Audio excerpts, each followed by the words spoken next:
Hello, everyone. Welcome back. I am Christine Dixon of The Ordinary Sacred, and I'm excited today to answer a request that many of you have had to talk about the relationship with my current loving husband, Brian.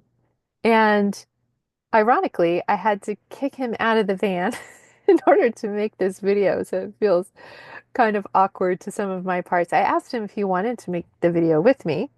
And he said no, but that maybe in the future we could make a video together where we kind of just discuss what makes our relationship work and what makes it healthy. And so maybe that'll be coming in the future. Um, and I also have parts that I notice that feel overwhelmed by this topic because what they're saying is they just want me to have the proper reverence for this story and that I could write a whole book about it. And it deserves more than just a video. But I do want to spend time talking about it because, in this field of trauma healing, it's like I often focus so much on the trauma. And I really also want to talk about the other side of healing. Healing is ongoing. I've had lots of parts come up this week, but there's just so much life and vitality and healthy relationship with self and other on the other side. So I want to talk about that. And then I have other parts that are also just so want me to do justice to how wonderful my partner Brian is. I still believe he's the kindest, most wonderful human on the planet. And that's not an exaggeration. My whole inner family just adores him and really wants to to give him the praise that he deserves. So, what I'll do is I'll just start from kind of where I left off. So I made a couple videos, you can check them out. One was about I think it's called working with parts around that want to stay in a toxic relationship. And it's about the 13 years that I had with my first husband and all of the parts, a lot of them religiously burdened. You can go back and watch that I really needed to work with and meet their concerns uh, in order to be able to leave that relationship. And then a year later, my first husband died by suicide, and there was a lot of additional layers of trauma and big inner critics and different things that developed from that. So I had my healing work cut out for me. um, but when I was by myself, as a kind of a single parent with my kids, it was interesting because people would come up to me and they would say, "Oh my gosh, I feel so bad for you. It must be so hard being a single parent." And inside, I was thinking, it's so much easier to be a single parent and just worry about myself and my kids and not have an abusive person abusing me or um, being someone that I also need to take care of. So my first husband, I often described as it felt like he was my teenage son in many ways, where um, I was caring for him. So when he died, it felt like I had lost a child. It's very hard to explain, but kind of like a wayward, rebellious child. And so there were so many layers of grief to work through there. And of course, there were parts that blamed me, several parts that I've discovered since that punished me in many ways. So you can go to that video about the parts that I worked with around my first husband's suicide. Um, but when it was just me and my children, physically, mentally, stress-wise, it was much easier for me. I had a lot of time to myself where I could go to the library and read the books that I talked about in one of the videos and really do a lot of self work. I was able to meditate. I developed this, at the time, I called it a relationship with God slash capital L love. Now I would say slash all caps self, right? Kind of this relationship with the divine that felt so rich and beautiful. And at that point, my concept of God was unconditionally loving and accepting and kind. And I had discovered this through my meditation practice. And I talk about that in the other video as well, that I was observing my thoughts and my physical sensations and my emotions, and I realized that this observer was kind. And so I called them the kind watcher. And in IFS, this is ourself. And I believe it's a piece of the divine that lives in us. It's kind of, or you might think of it as a channel of the divine, right? That's connected to the all cap self or the capital L love. And it's a piece of love that lives inside of us that really has unconditional positive regard for all of our parts. So at that time, I was dealing with a lot of grief, a lot of pain, and a lot of loneliness. And so I found myself attracted to men who were married or men who maybe would be emotionally unavailable or um, had qualities that would not be healthy in a relationship. And so I had parts of me that wanted to scold me for that. They wanted to say, you bad person. Ooh, icky. Ooh, you're so shameful, right? For being attracted to unavailable men or men who have these qualities. But because I was so connected at the time to this unconditionally loving source, that source said, no, no, it's okay. Let's get curious about it. You make sense. You're lonely. And so what is it that you really want? And I remember again at the time that there were kind of these downloads, these messages that felt um, full of peace and clarity and confidence. They came through very confidently, and they were things like, it's better actually to be alone.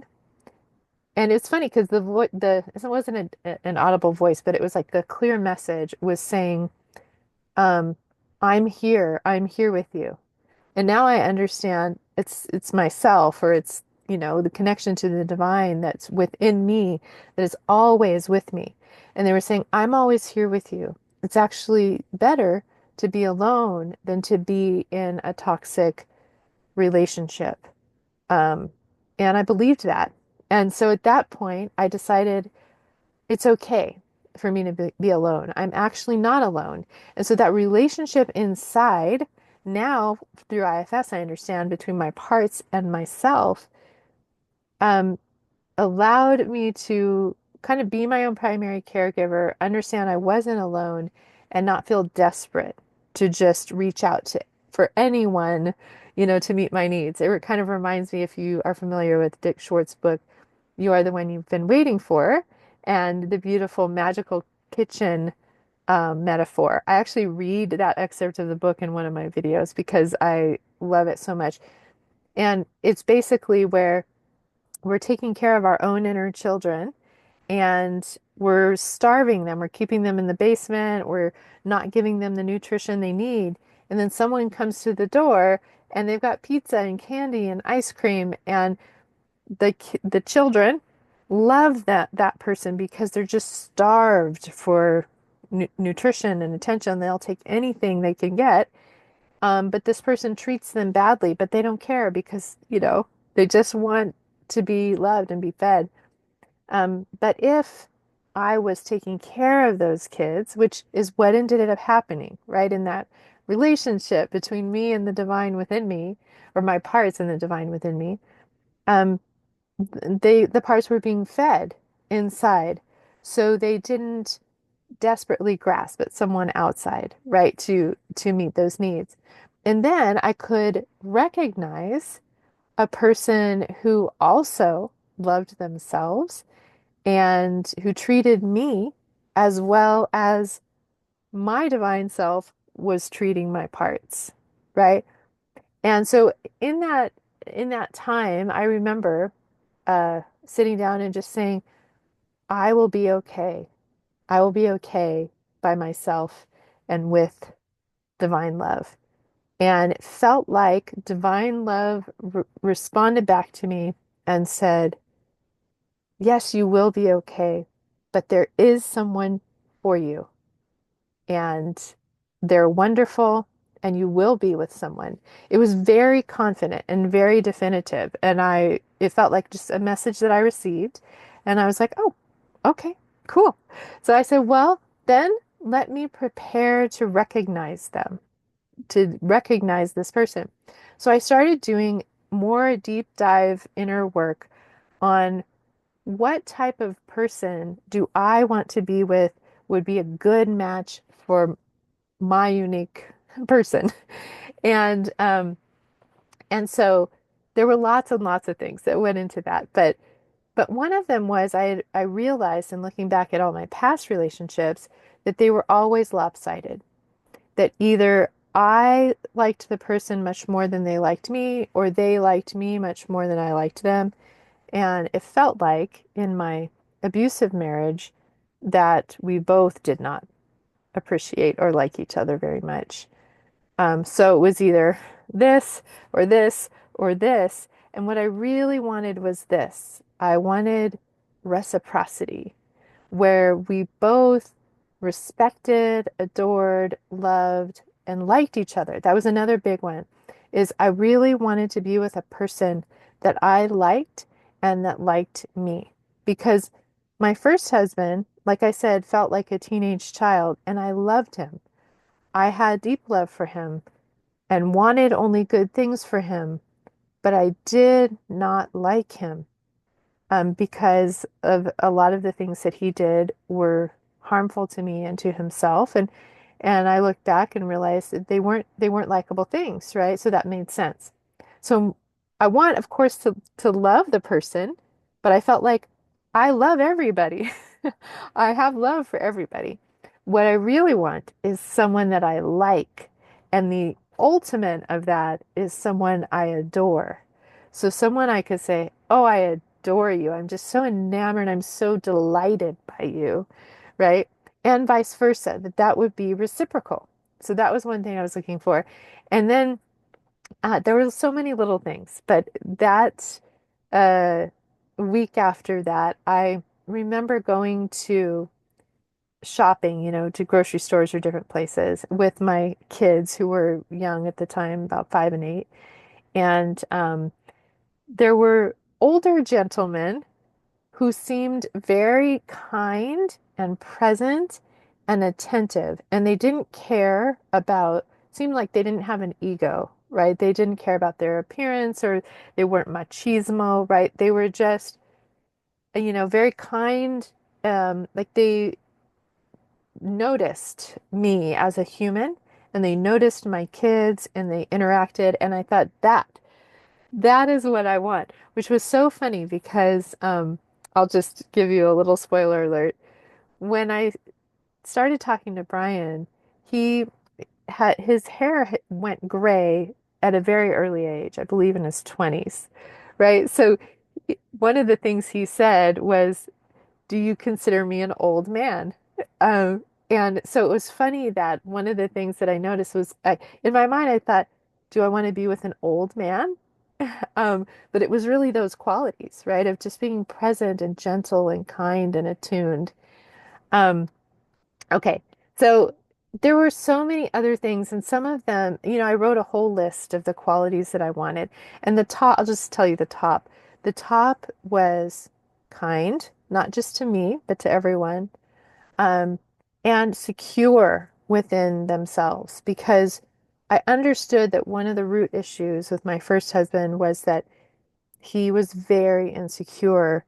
And so he had parts that dealt with that by being narcissistic or by being aggressive. And he had a bunch of different defenses because there were parts of him that were so insecure. So at the time, again, I didn't really understand IFS yet, but I knew that I wanted someone who was secure in themselves. And so those were the top two. And, there was nothing, nothing, surfacey or anything. It was just kind of those things and the reciprocity, right? Okay. So my parts are debating like how much detail to tell about this, but I'll just tell one other story because it's fun. At the time, I was reading a novel. I can't remember the name of the novel, but in the novel, there was a woman, a younger woman and an older woman, and they went on this long hike together. And the younger woman talked about that she wanted someone who smelled like smelled like blackberries or something like that. And then at the end, the older woman said, "Oh, my son runs a blackberry farm. Maybe I can introduce you to him." And it was just this, I don't know, this coincidental thing of like, "Oh, this is the person for me. He runs a blackberry farm." And so I was just being so silly, I thought. And I wrote in my journal in that moment, I will know the person for me because it will be the next person who says they're eating blackberries, is what I wrote in my journal. And it was silly. But okay, so fast forward about another week, and I didn't think that I would find the person so quickly. It was literally about 2 weeks after I got that direct, confident message from the love of the universe to me that there was someone there.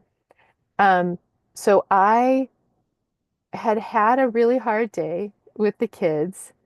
And right before I was going to bed, I think that night, I wrote a Facebook status that said, like, as a single parent, basically, sometimes life feels like a marathon through waist deep mud because it just felt like you just have to keep going and you can't really stop and you're exhausted and it's, through mud. So I was just expressing how I felt in that moment. And I remember I had a part that thought, oh my gosh, Christine, you're being way too dramatic. You can't write that.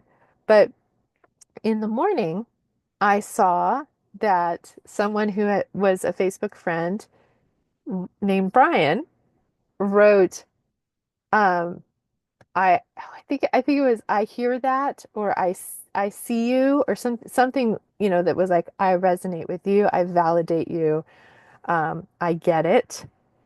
And it was funny because it was just a quick response, right? But in my mind, I often describe this like if you've ever seen the show Chuck. If you haven't, it's this guy who get in his brain, he gets downloaded something called the intersect, which basically has all this information. And so when he sees something, it connects to all these other puzzle pieces. And so in the show, it shows kind of in his mind like it's connecting, oh, this. It's almost like those boards, on the crime shows that connect all the details and everything. But it happens instantly in his mind where it goes, oh, this. And that was the experience I had in that moment when I read that that line. What happened was I connected in my mind everything I knew about Brian. And so, for just a little backstory, he and his family, his wife and 4 kids, and then me and my first husband, and I had a baby during this time, but we all moved to Turkey. Um, we lived in Istanbul, Turkey, and Brian and his family lived in Ankara, Turkey. And so we had known each other by being expats in Turkey. And um, my husband and I had gone when we went to Ankara or whenever we went to Cappadocia, we would stay at Brian and his wife and his family's house. And there was nothing funny going on at all, right? But we were just friends as families, as being expats in another country. And, but I knew what I knew of him. So in that moment when I got the message, what I knew of him started clicking.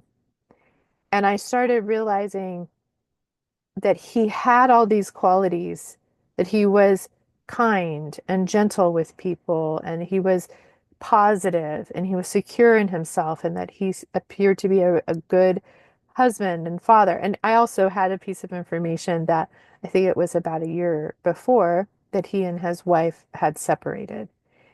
And and that he was experiencing single parenthood like I was. We had so many things in common. We had this religious background in common. Um, we both went to religious colleges. We both had lived overseas in Turkey. We both had experienced the disillusionment of our first relationships and were single parents. Um, and then he had all these qualities. And it was like this clarity just from that one response of this is it. And I know it sounds very presumptuous. There were parts of me that were like, that is super presumptuous. And I remember feeling on the side, well, I don't know, like I don't expect it, but I know that he fits the bill. It was because I had been preparing myself to recognize the person. Okay, so at the time, I would go to work. My parents would watch the kids. I would go to work 2 or 3 days a week. I would come home at like 8 at night, put the kids to bed, and I would just want to veg. And so I would watch several hours of TV every night just to relax and veg. There's nothing wrong with that, but it was a lot of a lot of hours. It was kind of my binge, I guess, my firefighter at the time. And so that night, after the morning I got his response, I wrote him a private message on Facebook Messenger. This is the first time I had ever private messaged anyone on Messenger. I never did that prior. And I just said, hey, I saw your response and I remembered that you're also a single parent. Do you have any tips for me? Um, and then he wrote back pretty immediately with, I can't remember, it was like 7 or 8 tips. Um, a glass of wine at night was one of them.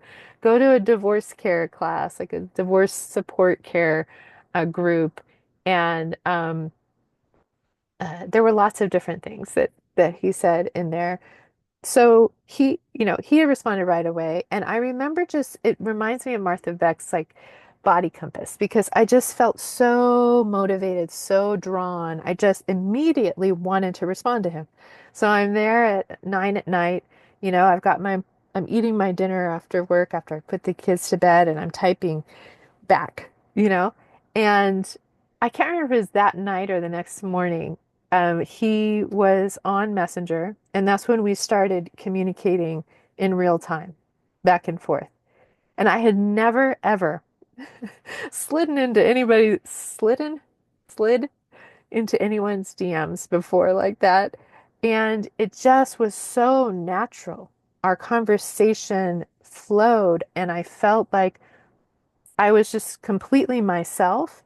And so, to make a long story short, from that day forward, Brian and I never stopped talking.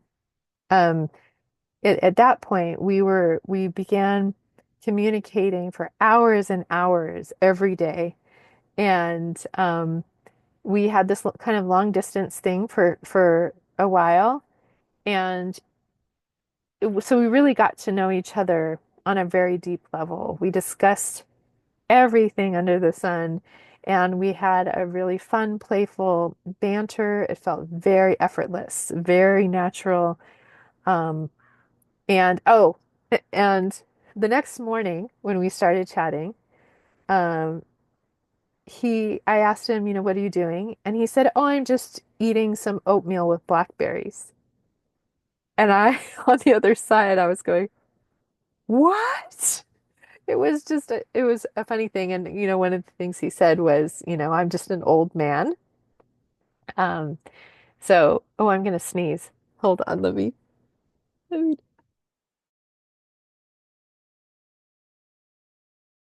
okay. Bless me.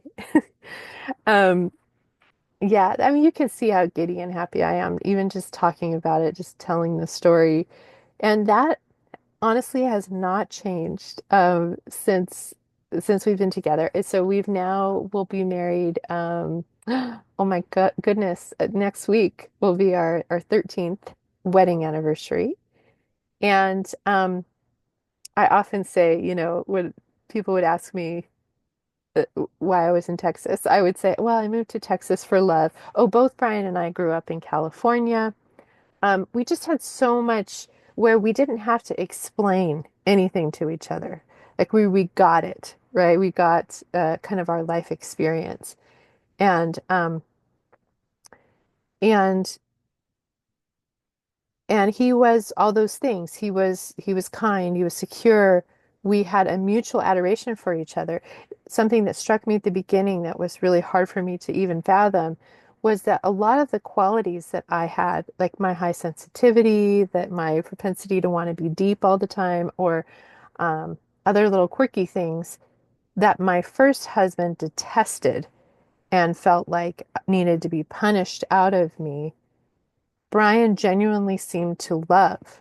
He seemed to, I credit Brian in many ways for as the reason why I make these videos, why I teach what I teach, why I've delved so deeply into IFS, because he's just such a champion for me and my giftings and what I love. He wants me to succeed, which my first husband absolutely felt threatened by and did not want.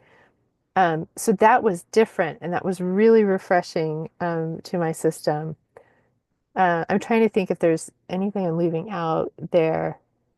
There's a part of me that wants to say, it wasn't just all rainbows and roses. As far as I had a lot of trauma, right? That continues. I continue to work through, and there are parts of me that feel um, really guilty or bad that Brian in essence has to carry some of those things as well, but he will assure me that he loves me and he wants to carry that with me. It's my parts that'll say, I'm a burden because of these things, but he's always very genuinely um, just really kind to my parts who my critics will say are not always so lovable because early on, I would have these shame spirals where big inner critics would tell me, you're terrible. Some of them that held the energy of my first husband,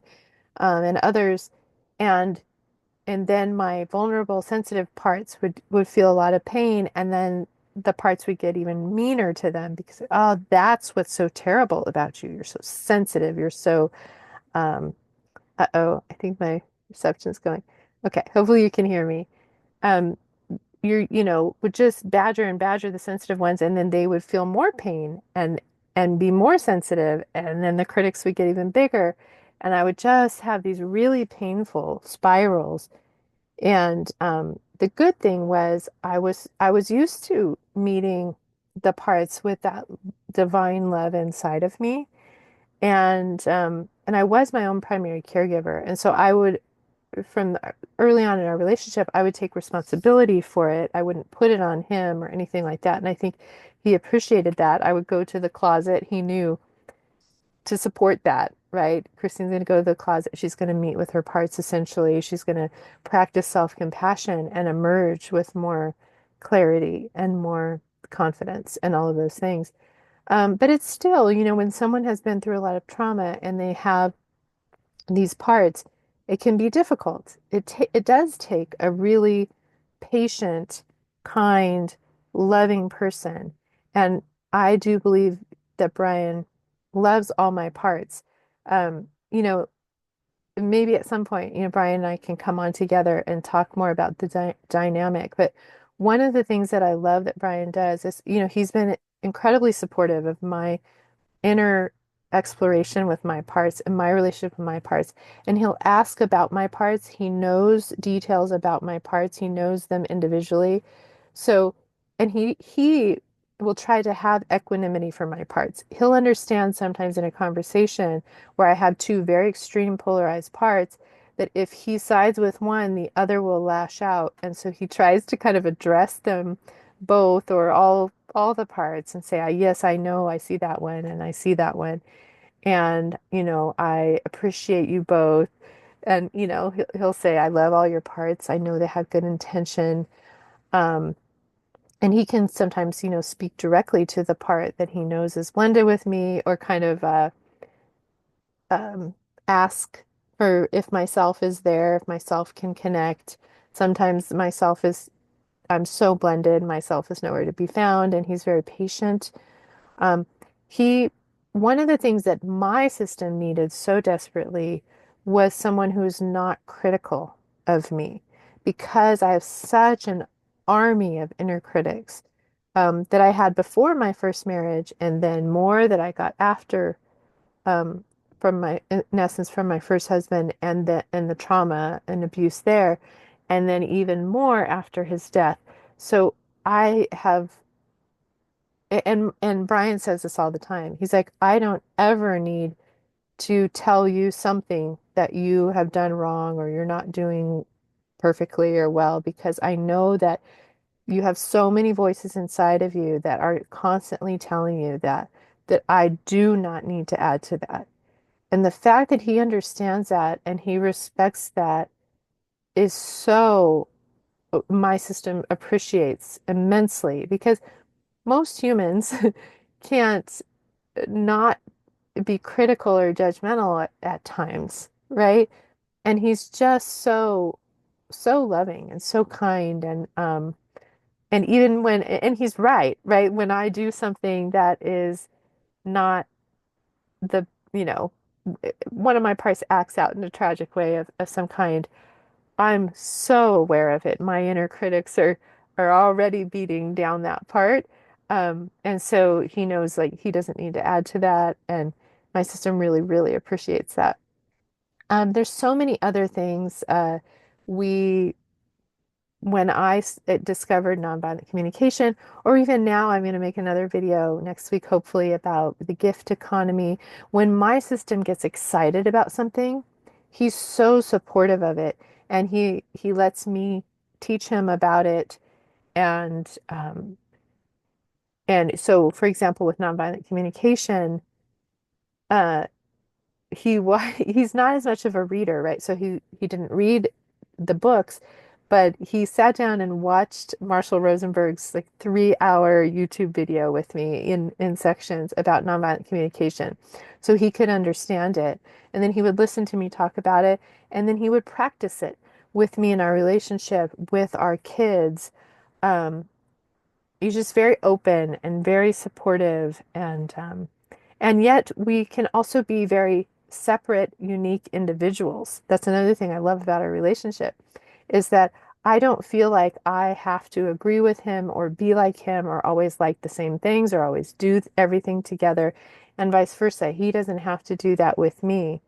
But yet there are things that we love to do together, that we love to listen to podcasts and discuss them, or travel and have new adventures and see new places and be in nature. We love going to bookstores and having coffee, and there's a lot of things that we enjoy together, but then other things where we don't have to both enjoy the same thing, so we can also be our own unique separate human beings. So there's a really good individuation and coming together.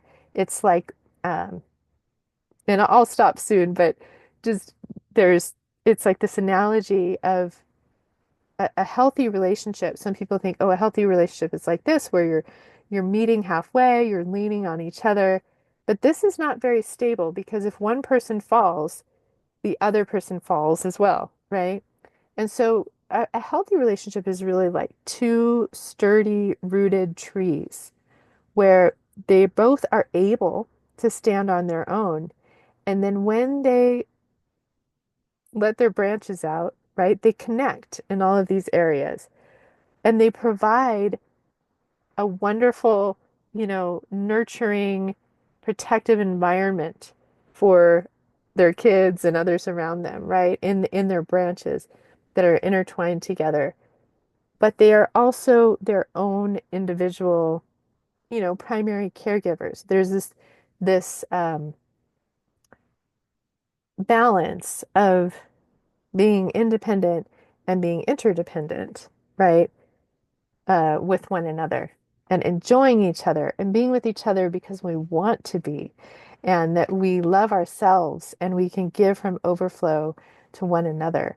So, um, I adore Brian. I think um, I've told him, he's a 9 on the Enneagram, that I think nines are the best number on the Enneagram because uh, that's what he is. But of course, it's because he's a healthy 9, um, and yeah, there's just so much more I could say about our relationship. And again, hopefully, I'll come back with Brian at some point and we can talk together about it. But thank you for listening to this story.